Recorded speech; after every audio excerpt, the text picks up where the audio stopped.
धन है एमएलसी साहब, धन है। चले आए वार्ड का वोट मांगने, आपको तो हम लोगों ने जिता करके विधान परिषद में भेजने का काम। शर्म आनी चाहिए आपको। आप तो बालू माफिया हैं, आपसे बड़ा कोई यहाँ है तो तुरंत छापा पड़ा था।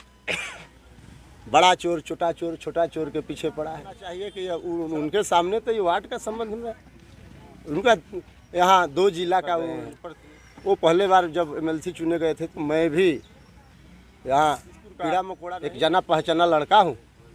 मैंने भी उनको वोट दिलवाने का काम किया था। मेरे साथ 20 बीडीसी थे। शर्म आनी चाहिए। चमचा बेलचा नहीं है कि किसी के पीछे चमचाई करेंगे तो हमको विधायक जानेंगे। मेरा कर्म बताता है कि मैं क्या। इतना ही नहीं, उन लोगों की मानसिकता है कि इसको जल्दी गिरफ्तार करो। क्यों? कि वो वहाँ चुनाव निकाल रहा है, जितने नहीं देना है उन लोगों का एक कोई चुनिंदा उम्मीदवार है। कौन लोग फंसाने का प्रयास कर रहे हैं? वो लोग हैं, उनके जो यहाँ चट्टुआ है वो लोग हैं। इनको रोकिए, मेरा रिजल्ट बिगड़ने वाला है। मेरे पास पैसा भी नहीं है। एक एम्बुलेंस खरीदना है, मेरा फर्स्ट प्राथमिकता है पंचायत के लिए। जगदीशपुर प्रखंड के ककिला पंचायत में उपचुनाव हो रहा है मुखिया पद के लिए और हमारे साथ एक प्रत्याशी हैं गोरखनाथ सिंह जी, मुखिया पद पे अपनी उम्मीदवारी पेश कर रहे हैं। मैं आपको बता दूं कि ये जब 2021 में चुनाव जब हुआ था, पंचायत चुनाव, उसमें ये दूसरे स्थान आए थे। चलिए फिर से एक बार चुनावी मैदान में उतरे हुए हैं। इन्हीं से मैं जानने का प्रयास करूंगा कि वो कौन कौन से मुद्दे लेकर के फिर से इस बार चुनावी मैदान में उतरे हैं। IBN 7 भारत में आपका स्वागत है। सबसे पहले आप सब उपस्थित को, पत्रकार साथियों को मेरे तरफ से हार्दिक अभिनंदन, स्वागत करता हूं। नमस्कार। कौन कौन से वो मुद्दे हैं जिसको लेकर के आप इस चुनावी मैदान में उतरे हैं? क्योंकि जब 2021 में चुनाव हुआ था तो आप उस समय दूसरा स्थान आए थे। देखिए, मुद्दा तो बहुत सारे हैं। पंचायत पिछड़ा पंचायत है, मेरे ब्लॉक में 20 पंचायत है। यहाँ तमाम सवाल का सवाल तमाम विषय पर काम करना है। जैसे स्वास्थ्य का बात हो, शिक्षा की बात हो, विकास की बात हो, नली गली की बात हो, इंदिरा आवास, राशन की राशन, तमाम विषय है। किसान के साथ गरीब बसर करते हैं ज़्यादा देहात में, तो मेरा फोकस होगा कि गरीब को पहले इंदिरा आवास दिया जाए। जो वंचित लोग हैं सबको मिले। सरकार का मेरा ये नहीं है, मेरा कहना है कि जो वंचित लोग हैं उनको पहले प्राथमिकता के हिसाब से इंदिरा आवास मिले। अभी भी बहुत सारे लोग हैं जो कि झुग्गी झोपड़ी में रहते हैं। एक सवाल है इंदिरा आवास को लेकर के, ये कहा जाता है कि 20,000 रुपया दीजिए तब आपका इंदिरा आवास पास होगा या PM आवास पास होगा। यहाँ पर क्या ऐसी स्थिति है? बाप रे बाप, यहाँ पूछने की बात है। यहाँ तो चरम पर है। यहाँ तो वार्ड में लगा दिया गया है, हर वार्ड में एक आदमी, 2 आदमी, 3 आदमी कि आपको दिया जा रहा है। इंदिरा आवास का विभाग बंट रहा है, जैसे बिहार सरकार में विभाग बढ़ता है कि आपको दिया गया सिंचाई, आपको दिया गया आय, उनको दिया गया शिक्षा। इस तरह के यहाँ ऐसे लोग हैं जो कि अपने जो गुर्गे उनके हैं, वो लोग गरीबों को शोषण करने के लिए प्लॉटिंग कर दिया गया है वार्ड वाइज कि आपको इंदिरा आवास देखना है, आपको ये देखना है, आपको वो देखना है। हर वार्ड में? अरे मत पूछिए, 15 वार्ड है, 15 वार्ड हैं। वो ऐसे लोग हैं कि गरीब को यहाँ पासबुक देना पड़ता है, आधार कार्ड देना पड़ता है। हम तो रोकते हैं, लेकिन मतलब किस लिए देना पड़ता है? ये देना पड़ता है कि आपके खाता में पैसा डलवा देता हूँ। अरे आप, मेरा तो यही सवाल होता है कि भाई आप लोग रोकिए, इसको मत दीजिए। पैसा सरकार देती है, आपका खाता वहाँ है, ऐसे नहीं है। सब चीज़ है, आपका डाटा वहाँ। इन सब देने से कोई फायदा नहीं है। इंदिरा आवास सहायक से मिलिए सीधा सीधा कि मेरा केस कितना नंबर सूची में है। जनप्रतिनिधि हैं, उनसे मिलिए। और सब लोग वैसे नहीं है, कुछ लोग होते हैं जैसे मैं हूँ, मेरा परिचय जानना तमाम लोग बता देंगे कि मैं भी 5 साल ऊपर मुख रहा था। किसी का एक कप दलाली के रूप में चाय नहीं पिया हूँ, प्रेम में पिया हूँ, पिलाया हूँ। ब्लॉक में भी मेरा ये है, बीच में प्रमुख भी रहा हूँ। अभी आप भाषण दे रहे थे तो उसमें कह रहे थे कि हमारे ऊपर केस किया गया, रात को हमारे घर में पुलिस आती है। जब मेरे ऊपर केस किया जा रहा है तो आप थाने से मुझे बुलावा है, मैं जाऊंगा, घर पे आने की क्या जरूरत है? अरे बाप, मैं तो जाते आते रहता हूँ। गरीबी पे जब समस्या होती है तो हम जाते हैं, वहाँ हाथ जोड़ के काम करते हैं, सच्चाई बताते हैं। पिछले भी बड़ा बाबू कितने यहाँ आए हैं, सब लोग मुझे जानते हैं। मैं जाने आने का काम नहीं करता। फिर ये हुआ क्यों? ये कुछ ऐसे चुनिंदे यहाँ के अधिकारी हैं, और ऐसे कुछ यहाँ जनप्रतिनिधि चुनाने का चक्कर में पड़े हैं कि किसी तरह गोरखनाथ को लंगी बजा दूँ और मैं आगे हो जाऊँ। तो जनता सब समझ रही है, ऐसा बात नहीं है। परसों एक बारात में लावा मेराने के समय जो देहात में प्रचलन है, जो कि माँ बहनें बाजा के साथ में जाती है और लावा में तल लेकर के कानून के घर से लौटती है, तो उसी क्रम में कुछ शरारती तत्व यहाँ के लोग वो जो माँ बहनें जा रही थी उसमें वीडियो बनाने लगे, तो किसी महिलाएं ने रोकी कि ये सब तुम लोग क्या कर रहा है, तो सब तो माना भी नहीं और डीजे पर ईंटा चला दिया। ईंटा चलाने के बाद ईंटा लग गया किसी औरत को भी, बवाल बढ़ गया। बवाल बढ़ा तो ईंटा पत्थर हुआ। तो हम तो उस समय यहाँ से कोसों दूर थे, कई कोस। मेरा मोबाइल सर्च कर लीजिए कि मैं कहाँ था। मेरा पूरा, हम जनता के बीच में रहते हैं। गांव में तो सुबह 9 बजे निकलते हैं तो 9 बजे रात को आते हैं, सारे लोग जानते हैं। भेंट थोड़े होगा। सुबह में दूध नापते हैं, शाम के कोई किसी और मेरा भाई भतीजा है जो लोग नापता है। सबसे मिलता हूँ सुबह में गांव पर, स्नान ध्यान करूँगा, मेरा रूटीन है, सभी लोग जानते हैं। ब्लॉक जाता हूँ 10 बजे खाना खा करके। अभी पंचायत का चुनाव है तो पंचायत में जाता हूँ। तो ये तो सवाल है कि जांच लीजिए कि मैं उसमें कितना दोषी हूँ। और केस कर दिए या रेड करने चले गए या रात को चौकट का बार रहे हैं, अपराधी की तरह मेरे साथ व्यवहार। बोले हैं कल थाना प्रभारी को 12 बजे रात के फ़ोन लगा करके, डीएसपी साहब को फ़ोन लगाया था 5 बार, कॉल नहीं उठाए। मैंने कहा कि काम में मुझे अपराधी समझ रहे हैं, क्रिमिनल हूँ, रोड रॉबरी, बैंक लूट रहा हूँ, नजर आता हूँ। ऐसे मेरे साथ क्या अपराधी वाला चरित्र व्यवहार करते हैं, क्रिमिनल की देशद्रोही वाला जिसके साथ जैसे किया जाता है। वो सब राज मत चलाइए। जनता का अदालत है, सब दूध का दूध पानी का पानी कर देगी। अरे वैसा था कि हम कानून होता तो महिलाएं के बीच क्या बच्चा का लड़ाई है। 15 लोग पर FIR कर दिए। जांचना चाहिए था, बारात आया था, गांव का बीच का मामला था, जांच करके केस करते जनमीन तरीका से। जो लोग दोषी थे उन पर FIR होना चाहिए किसी पर, वैसे ही आंख मूंद करके। क्यों फंसाने का किया जा रहा है? बड़ा बाबू तो कल स्पष्ट बोल नहीं पाए। बोले कि डीएसपी साहब जानते हैं, SDPO साहब से बात कीजिए, SDPO साहब से बात कीजिए, वो जानते हैं, उनके नेतृत्व में छापेमारी हुआ। मैंने 5 बार फ़ोन किया डीएसपी साहब को कि बता दीजिए कि मेरा क्या जुल्म है। ठीक है, मेरे गलत तरीका से मुझ पर अपने झगड़ा तकरार का केस हो गया है तो मैं बेल करा लूँगा श्रीमान।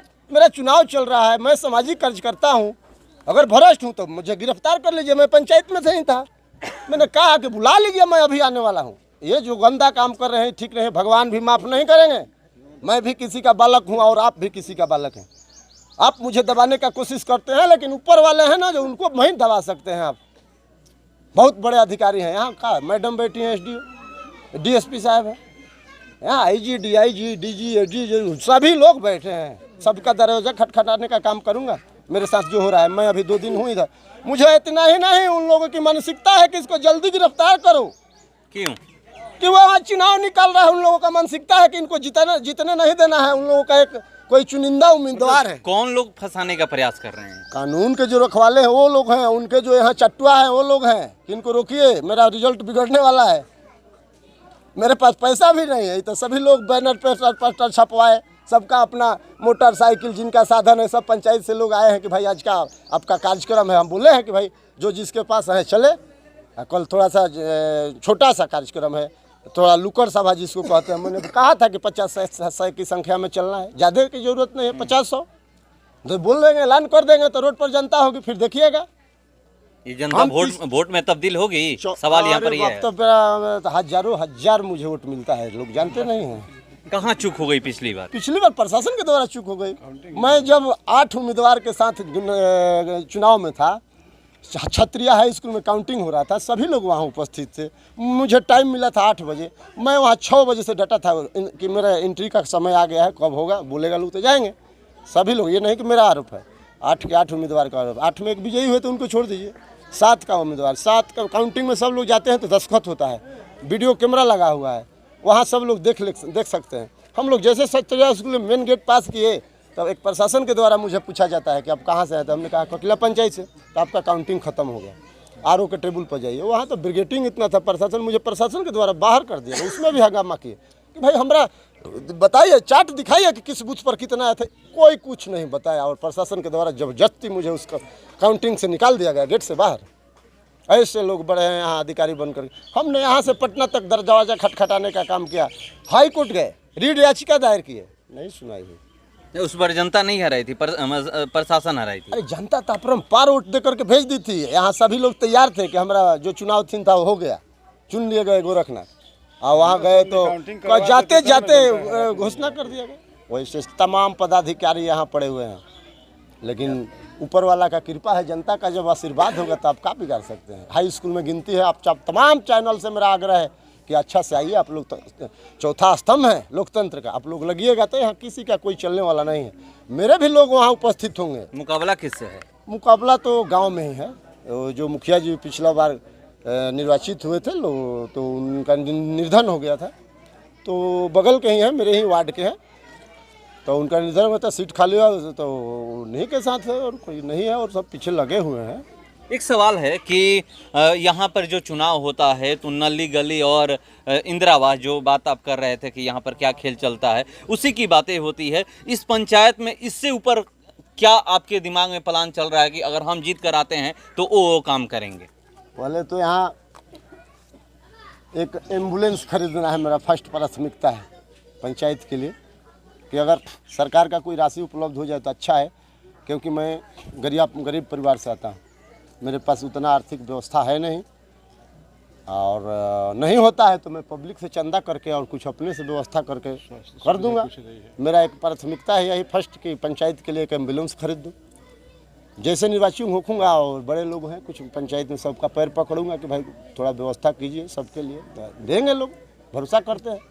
Free ambulance? हाँ, फ्री एम्बुलेंस पूरा पंचायत के किसी भी कोना से कोई वायरलेस बजेगा, ड्राइवर का खर्चा समाज वहन करेगा, हम भी उसी में रहेंगे। हाँ, समाज को साथ लेकर चलिएगा? बिल्कुल बिल्कुल, सबका साथ, सबका साथ, क्योंकि ये नहीं कह रहे हैं कि हम अकेले करने वाले हैं। ना ना, मेरा कहाँ उतना ही है, इस सबके आशीर्वाद से ना मैं चलता हूँ, सभी लोगों के आशीर्वाद से, सबके मन से लड़ता हूँ। कमेटी है 51 सदस्यीय, वो व्यवस्था करते हैं हैंडबिल का और पर्चा का, और कार्यक्रम तय करती है कि आपको कहाँ जाना है, किससे मिलना है, कैसे मिलना है, सभी लोगों के हिसाब से मैं चलता हूँ। तो देखिए, ये कह रहे हैं कि सभी लोगों के हिसाब से चलता हूँ। एक दो लोग हैं, इनसे मैं जान लेता हूँ। क्या लगता है कि इस बार जो पिछली बार हार हुई थी, उससे कैसे इस बार आप लोग निपटने वाले हैं? अगर शासन प्रशासन और मीडिया साथ दे, चुनाव का रिजल्ट अगर सही रूप से किया जाए तो हम जीत रहे हैं। जनता ना वोट देती है, जनते के तरफ से हम भी बोल रहे हैं, हम भी जनते हैं, हम कौन इनका पीए नहीं है और सेक्रेटरी नहीं है, हम भी ककिला पंचायत के पलिया गांव के एक निवासी हूँ, हम भी दूध नापता हूँ, हम भी सचिव हूँ, और हम भी दूधे नाप के काम करते हैं, और इनका सहयोगी हूँ, समर्थक हूँ, क्यों नहीं, और 5 प्रत्याशी हैं, उनका समर्थन क्यों नहीं किया? क्या खूबियाँ हैं कि जो इनके साथ हैं? इनमें एक शिष्टाचार है और सामान्य नागरिक हैं, जो सबसे मिलना जुलना, और एक वैचारिक कोई मतभेद किसी से नहीं है, बड़े हो छोटे हो, वो सबको अपना मिला करके अपना भाई दोस्त के समान चलते हैं। और यही इनकी खूबी जो होती है कि हम लोग को आकर्षित की है, और हमारे मैंने निस्वार्थ इनकी सेवा में दिन रात लगे हुए हैं। अपना काम करने के बाद, दूध नापने के बाद, अपनी गाड़ी का तेल भरा करके, अपने खर्चा से नाश्ता पानी 10-5 आदमी को करवा के, और बाजार में है कि किसी हाल में अब की बार गोरख सरकार। क्या टक्कर है किसी से? टक्कर में तो पहला नंबर हम ही है, तीसरा चौथा पांचवा के लिए टक्कर है। अच्छा, दूसरा तीसरा चौथा पांचवा जी सरकार, पहला नंबर पर कोई नहीं है। इसीलिए और हम लोग को हरासमेंट किया जा रहा है, केस करवाओ, फौजदारी करवाओ, थाना से अरेस्ट करवाओ, समर्थकों को डरवाया जाए कि समर्थक घर में दुबक जाए, हम लोग अपना बूथ छाप लें, यही हो रहा है। आजकल भी ये सब हो रहा है एकदम 100%। आप 2 तारीख 25 तारीख को आप मौजूद रहिए। अगर आपसे निवेदन है, प्रार्थना है कि अगर आप सक्षम हैं तो आप हर 7 पंचायत के 7 जो गांव हैं वहाँ का जो भी बूथ है वहाँ पर आकर के आप खेला देखिएगा, और उसके बाद काउंटिंग के समय में खेला देखिएगा। हम आपसे यही निवेदन करेंगे। चलिए, एक सवाल सबसे है, क्या ये जो भीड़ है आप लोग इनके साथ हैं फिर, या ऐसे ही? हम लोग इनके साथ हैं। जी हाँ, मतलब वोट दीजिएगा ना कि ऐसे ही? वोट देना, बिल्कुल वोट देंगे। तो देखिए, ये लोग कह रहे हैं कि हम साथ हैं, इस बार जीत दिलाकर रहेंगे। और पिछली बार क्यों हार हुआ था ये बता रहे हैं कि प्रशासन की वजह से हार हुई थी, न कि यहाँ पर मुझे वोट नहीं मिला था। इस बार जनता दिखाएगी कि हाँ कैसे जीत दिलाती है। और जो ये लड़ाई है, पहले नंबर के लिए लड़ाई नहीं है, हम तो जीत रहे हैं। जो लोग हमारे साथ लड़ रहे हैं, दूसरे तीसरे चौथे पांचवे के लड़ रहे हैं, कौन दूसरे पे आएगा, कौन तीसरे रहेगा, कौन चौथे और कौन पांचवे पे रहेगा, इस स्थान की लड़ाई है। लड़ाई पहले स्थान की नहीं है, पहले पर हम हैं और जीत रहे हैं। फिलहाल इस खबर में इतना ही, बने रहिए हमारे साथ। नमस्कार।